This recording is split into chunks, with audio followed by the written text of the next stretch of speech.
Voici qu'un légiste se leva et dit à Jésus pour le mettre à l'épreuve, « Maître, que dois-je faire pour recevoir en partage la vie éternelle ?» Jésus lui dit, « Dans la loi, qu'est-il écrit? Comment lis-tu » Il lui répondit, « Tu aimeras le Seigneur ton Dieu de tout ton cœur, de toute ton âme, de toute ta force et de toute ta pensée, et ton prochain comme toi-même. » Jésus lui dit, « Tu as bien répondu, fais cela et tu auras la vie. » Mais lui, voulant montrer sa justice, dit à Jésus, « Et qui est mon prochain ?» Jésus reprit, « Un homme descendait de Jérusalem à Jéricho. Il tomba sur des bandits qui, l'ayant dépouillé et roué de coups, s'en allèrent, le laissant à moitié mort. Il se trouva qu'un prêtre descendait par ce chemin. Il vit l'homme et passa à bonne distance. Un lévite de même, arrivant en ce lieu, il vit l'homme et passa à bonne distance. Mais un Samaritain qui était en voyage arriva près de l'homme, il le vit et fut pris de pitié. Il s'approcha, banda ses plaies en y versant de l'huile et du vin, le chargea sur sa propre monture, le conduisit à une auberge et prit soin de lui.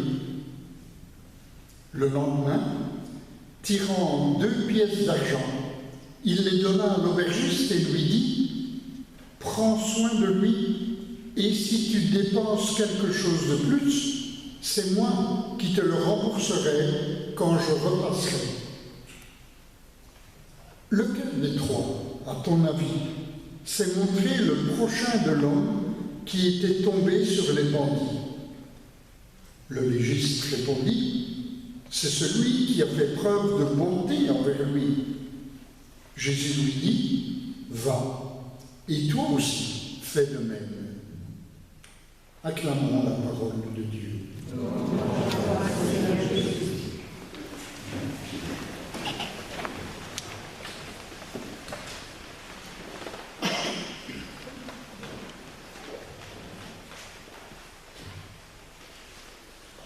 Frères et sœurs, ce texte tiré de l'évangile de Luc est un dialogue comme il y en a beaucoup dans les évangiles.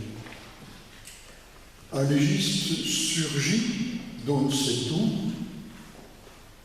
on ne sait rien de lui, seulement sa fonction.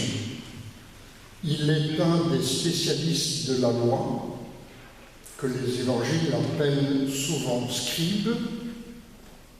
Ces gens qui étudiaient la Bible tellement longtemps que ce n'est que vers 40 ans qu'ils étaient reconnus tels.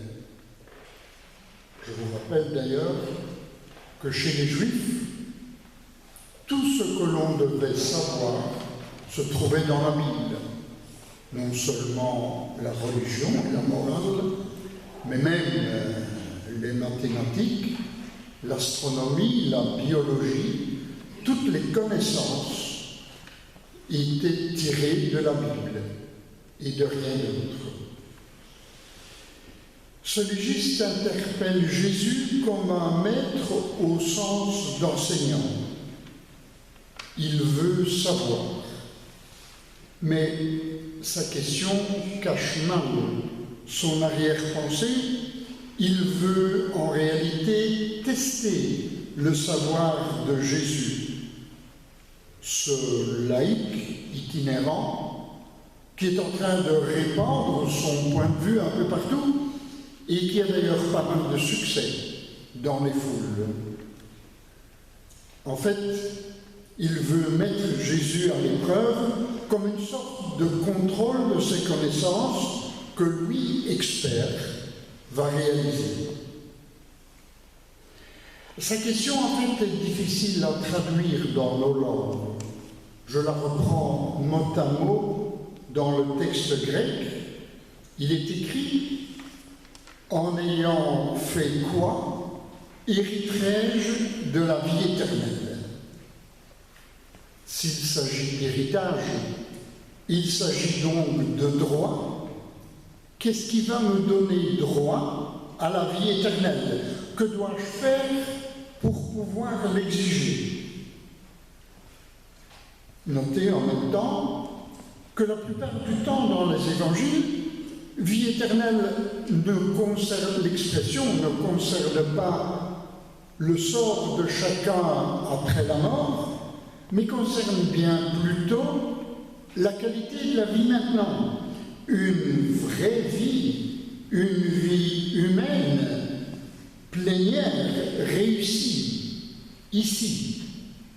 On pourrait alors reformuler la question dans les termes de notre langage à nous, le langage courant, ce serait plutôt « que dois-je faire pour oser prétendre que ma vie a vraiment du sens, qu'elle est pleinement une vie de qualité ?» Question du légiste, mais sur laquelle probablement beaucoup d'entre nous pourraient rebondir également. Qu'est-ce qui fait que je pourrais reconnaître que ma vie en vaut vraiment la peine? Contrairement à ce qu'un lecteur croyant pourrait attendre de Jésus dans ces circonstances-là, Jésus ne donne pas de réponse, mais il renvoie plutôt à la connaissance de cet expert, lui qui connaît si bien la Bible, et lui demande de donner la réponse en précisant, et je ne sais pas si cela vous a frappé, en précisant comment lis-tu. Et le comment lis-tu suggère que l'on peut lire de plusieurs façons.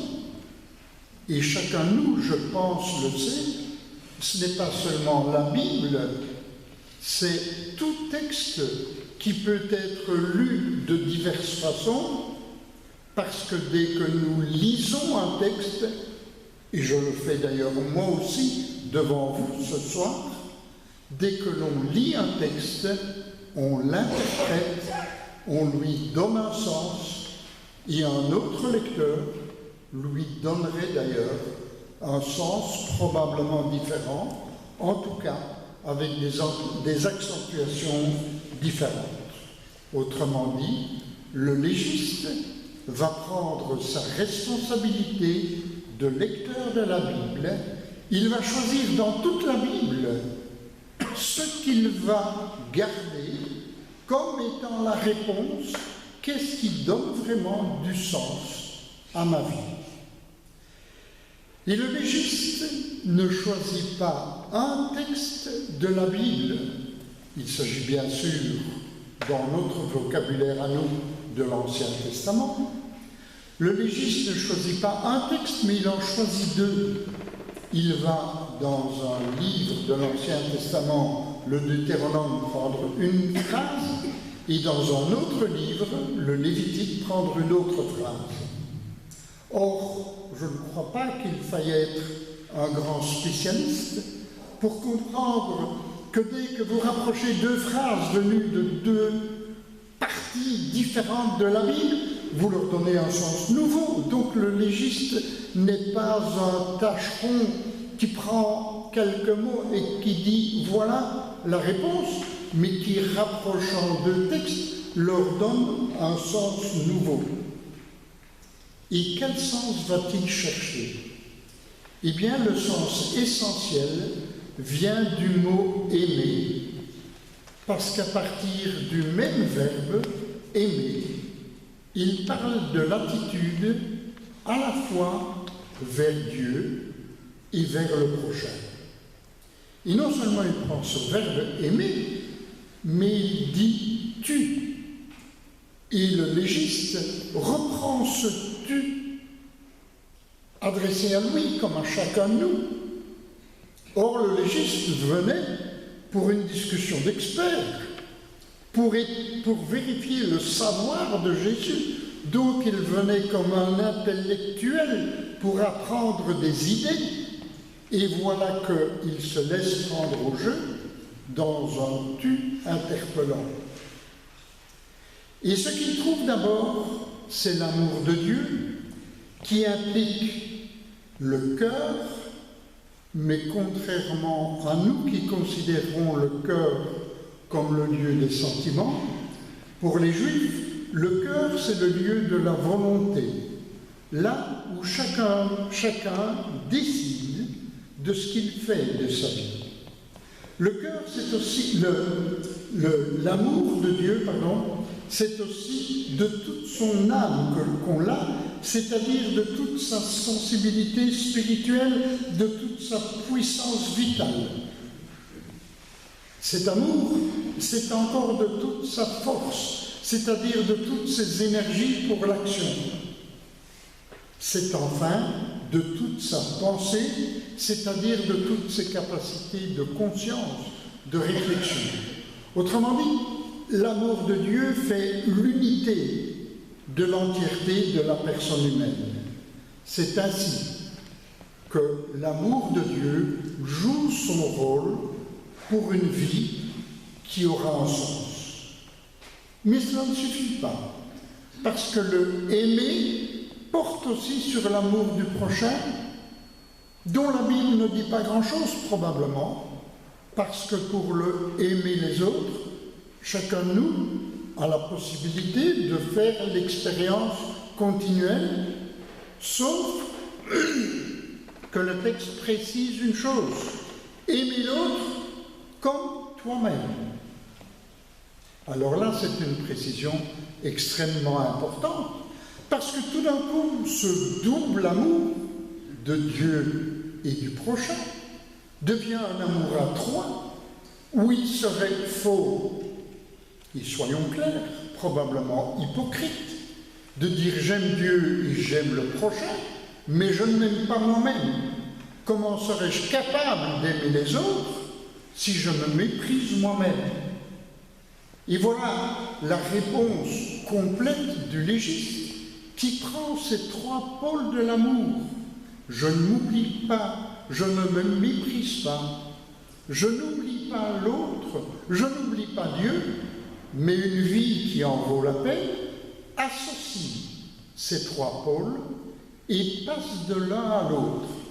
Elle ne se noie pas dans l'individualisme, elle ne se noie pas dans l'activisme au profit de l'autre, elle ne se perd pas dans un amour vaporeux de Dieu, elle me renvoie en permanence de l'un à l'autre de ces trois pôles.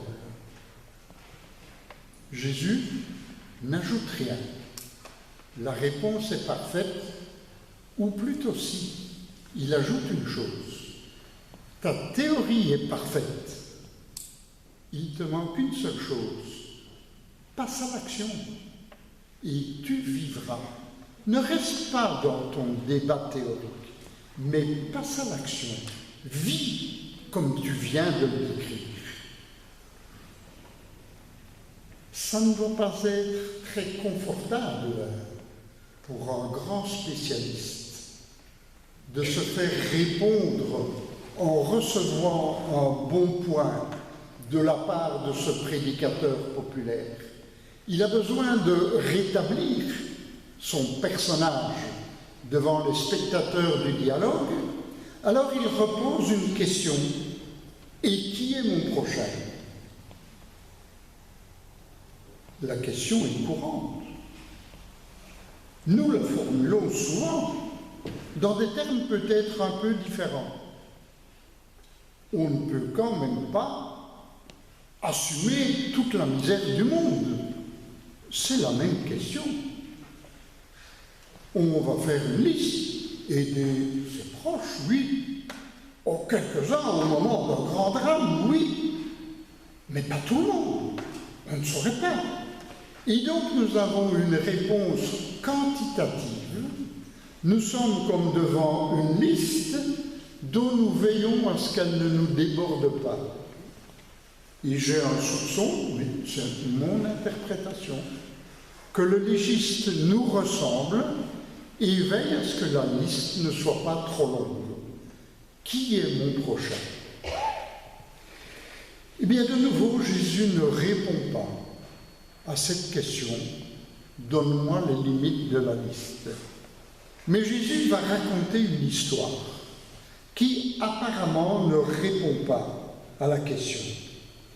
Et Jésus raconte l'histoire d'un homme qui, et nous la connaissons par cœur, cette histoire-là, un homme qui, sur la route, a le malheur de rencontrer des brigands et qui le dépouillent. Je voudrais bien le connaître, cet homme-là. Et nous ne savons rien de lui. Pourquoi Saint Luc ne nous en dit rien? Eh bien, parce que nous savons la seule chose importante.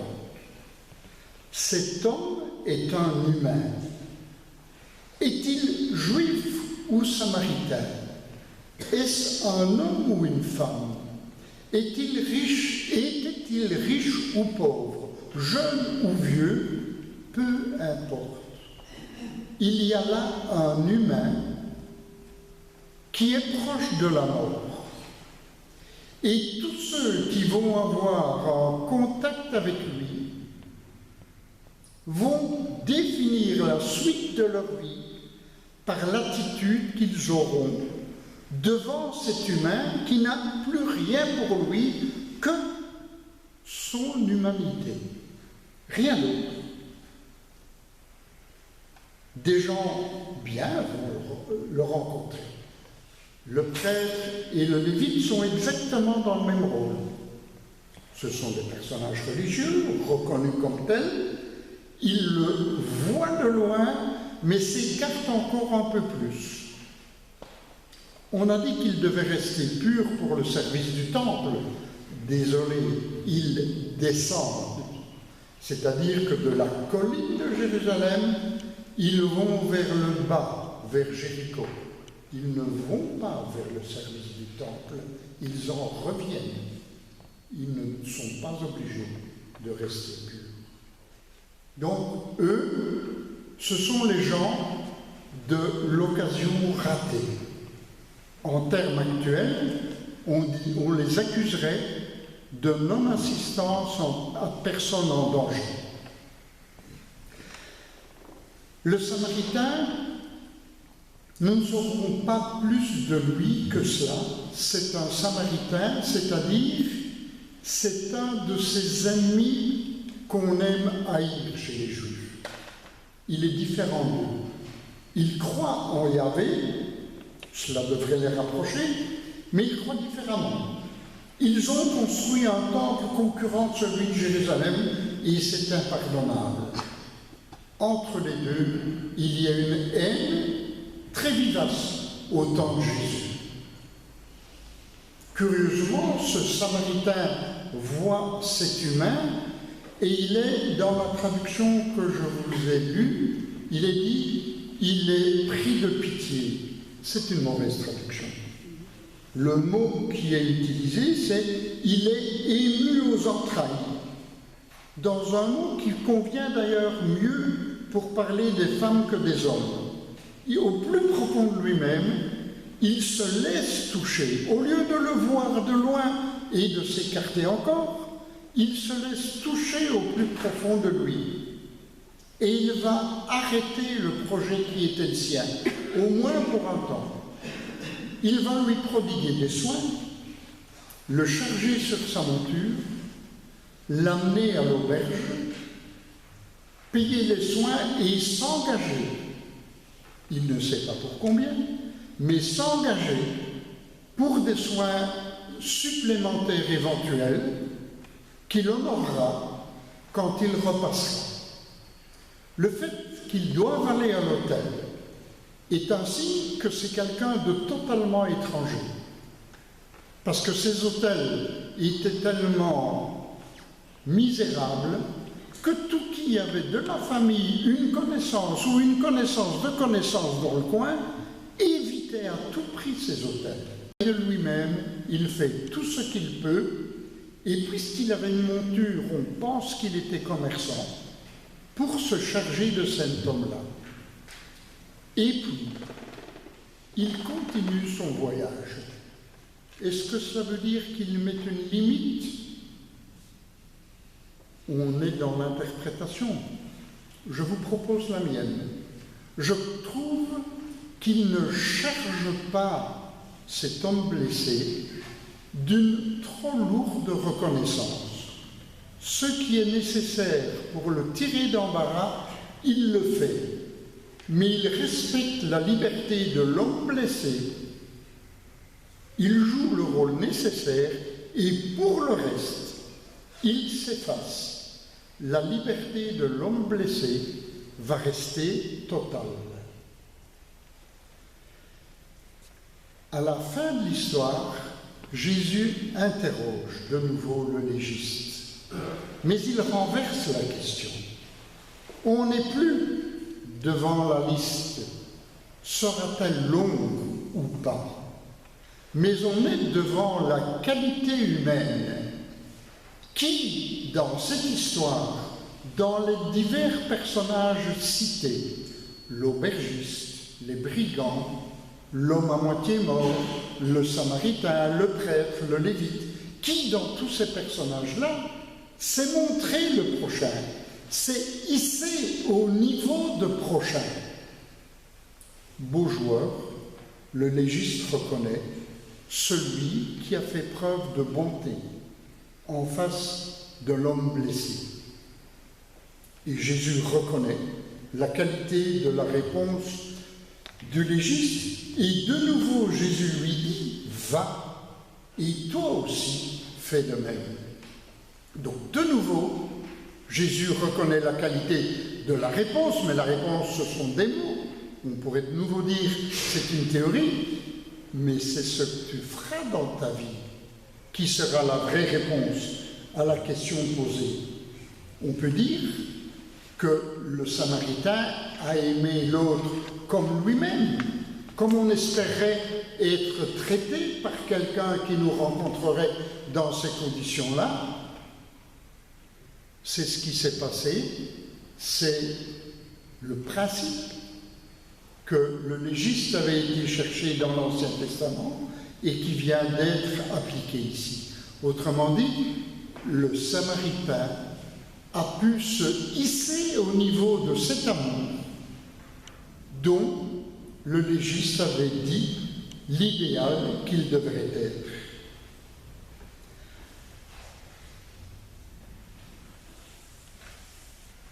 La question principale n'est donc pas que, évidemment, ni vous, ni moi, ni nous tous ensemble, nous n'allons prendre sur notre dos toute la misère du monde. La question principale, en tout cas telle que Jésus la propose, c'est saurons-nous nous hisser à ce niveau où nous devenons le prochain des autres, où l'humanité des autres nous touche, où nous devenons un humain à la hauteur de l'humanité de l'autre, où l'amour de Dieu rejoint l'amour de l'autre et rejoint l'amour que nous avons de nous-mêmes. Cette réponse tirée de l'Ancien Testament par le légiste n'était pas une réponse banale, c'est un appel extraordinaire dans l'évangile de Luc, mais qui résonne encore aujourd'hui pour nous, pour chacun des chrétiens, pour nous comme communauté, maintenant.